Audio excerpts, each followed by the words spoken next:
ব্রাহ্মণবাড়িয়া সহ আশেপাশের জেলাগুলোতে অস্থির হয়ে উঠেছে চালের বাজার। এক সপ্তাহের ব্যবধানে মানবেদে প্রতি কেজি চালের দাম ৩ থেকে ৮ টাকা পর্যন্ত বেড়েছে। এ বিষয়ে শহরের আনন্দবাজার থেকে বিস্তারিত জানিয়েছেন পূর্বাঞ্চলীয় ব্যুরো প্রধান পীযূষকান্তি আচার্য। ধন্যবাদ আপনাকে। আমি এখন আছি ব্রাহ্মণবাড়িয়া শহরের আনন্দবাজার চাল বাজারে।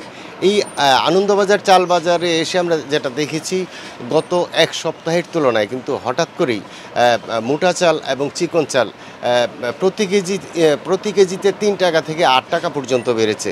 এই চালের অস্থির বাজার নিয়ে আমরা ব্যবসায়ীদের সাথে কথা বলেছি এবং তারা যেমনটি বলেছেন, অনেকেই আমাকে বলেছেন যে চাল মজুদের যে সরকারি নিয়ম নীতি রয়েছে, এই নিয়ম নীতি তোয়াক্কা না করে কিন্তু মজুদ করা হচ্ছে।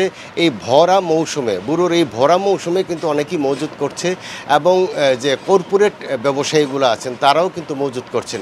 এখানে আরেকটি তথ্য দিয়ে রাখি, এই মজুদের কারণে যে ব্রাহ্মণবাড়িয়ার যে আশুগঞ্জ চাতালকল রয়েছে, অর্থাৎ আশুগঞ্জ যে ধানের মুকাম রয়েছে, এই ধানের মুকাম থেকে এই চাতালকলগুলিতে কিন্তু এখানে এসে চাল করে বাংলাদেশের প্রায় 12টি জেলায় এখানে চাল রপ্তানি করা হয়ে থাকে।